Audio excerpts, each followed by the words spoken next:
مفتی سلطان کے بیانات کے لیے مفتی سلطان آفیشل کو سبسکرائب کریں۔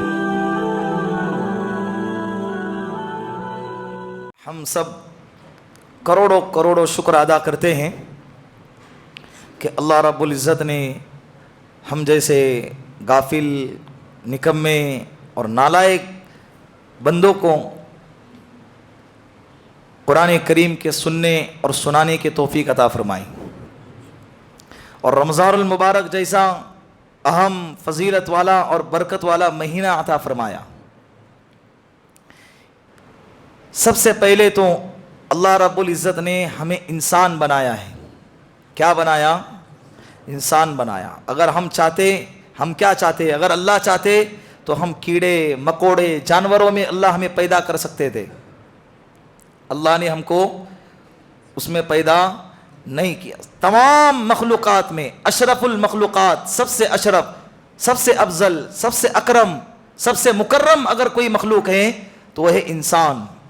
اللہ نے اس طبقے میں ہم کو پیدا کیا۔ انسانوں میں بھی اللہ کا کرم رہا، احسان رہا، اللہ کا فضل رہا، اللہ کی ذرہ نوازی رہی کہ اللہ رب العزت نے ایمان والا اور اسلام والا ہم کو بنایا ہے۔ ایسے گئے گزرے دور میں، ایسے فتنوں کے زمانے کے اندر جہاں پر ایمان والوں کو نشانہ بنایا جاتا ہو اور غیر ایمان والوں کی بھرمار ہو، ایسے فتنوں کے زمانے میں الحمدللہ ثم الحمدللہ کہ اللہ رب العزت نے ہم کو ایمان والا باقی رکھا ہے۔ بولو یہ شکر ادا کرنے والی چیز ہے کہ نہیں؟ بہت بڑی نعمت ہے۔ بس ایک دعا یہ کرنا ہے کہ اللہ مرنے سے پہلے کلمہ نصیب فرمائے، اس لیے کہ اللہ کے رسول صلی اللہ علیہ وسلم نے فرمایا ہے یصبح مؤمنا ویمشی کافرا ویمشی مؤمنا ویصبح کافرا۔ صبح کا مومن قیامت سے پہلے ایک دور ایسا آئے گا کہ صبح کا مومن شام ہوتے ہوتے کافر بن جائے گا، شام کا مومن صبح ہوتے ہوتے کافر بن جائے گا۔ وہ بیٹھا ہے، سو گیا، نیند آئی، جب اٹھے گا تو اس کے دل سے ایمان بالکل ختم ہو چکا ہوگا۔ اور یہ زمانہ بڑے تیزی کے ساتھ اسی کے طرف رواں دواں ہے۔ اللہ ہماری حفاظت فرمائے۔ تو دوسرے نمبر پر اللہ کا کروڑوں احسان اور شکر یہ ہے کہ اللہ نے ایمان والا بنایا۔ اس کا احساس کل معلوم پڑے گا قیامت کے دن کہ کیا نعمت ملی ہے ہمیں کیا نعمت ملی ہے، کب معلوم پڑے گا؟ کل قیامت کے دن جب نفسا نفسی کا عالم ہوگا، سب کے سب پریشان ہوں گے۔ پریشانی کے عالم کے اندر انسانوں کے ساتھ ساتھ انبیاء علیہ السلام بھی ہوں گے۔ تمام مخلوق حضرت آدم علیہ السلام کے پاس جا کر کہیں گی کہ اے آدم علیہ السلام، آپ ہمارے ابا ہیں، آپ ہمارے سب سے بڑے ہیں، آپ ہی سے ہم سب نکلے ہیں، آپ اللہ سے کہیے نا، بہت نفسا نفسی کا عالم ہے، بہت تکلیف ہو رہی ہے، اللہ سے کہیے جلدی سے فیصلہ لے لے، جنت ہے تو جنت میں داخل کر دے، جہنم ہے تو جہنم میں داخل کر دے۔ یہ حساب و کتاب کا جو منظر ہے، یہ جو معاملہ ہے، ہم سے برداشت نہیں ہوتا۔ حضرت آدم علیہ السلام فرمائیں گے نا یا ربی نفسی، یا ربی نفسی، اے اللہ میں میرے جو آنے والی نسل ہے، میرے نسلوں میں کسی کے بارے میں کوئی سوال نہیں کرتا، اے اللہ بس تو مجھے معاف کر دے۔ یہ حضرت آدم علیہ السلام کا جملہ احادیث میں نقل کیا ہے۔ اس کے بعد ساری مخلوق حضرت نوح علیہ السلام کے پاس جائیں گی اور کہیں گی کہ یا ابا البشر ثانی، آپ تو ہمارے دوسرے ابا ہیں، بعد میں اللہ نے ساری نسل کو آپ سے چلایا ہے، آپ اللہ کے سامنے کہیے نا کہ اللہ ہماری حساب و کتاب کا سلسلہ جلدی سے پورا کرا دے، جنت تو جنت میں داخل کرا دے، جہنم ہے تو جہنم میں داخل کرا دے۔ حضرت نوح علیہ السلام فرمائیں گے یا ربی نفسی، یا ربی نفسی، نہیں، اے اللہ میں کسی کا سوال نہیں کرتا، میں تجھ سے صرف میرے اپنی ذات کا سوال کرتا ہوں۔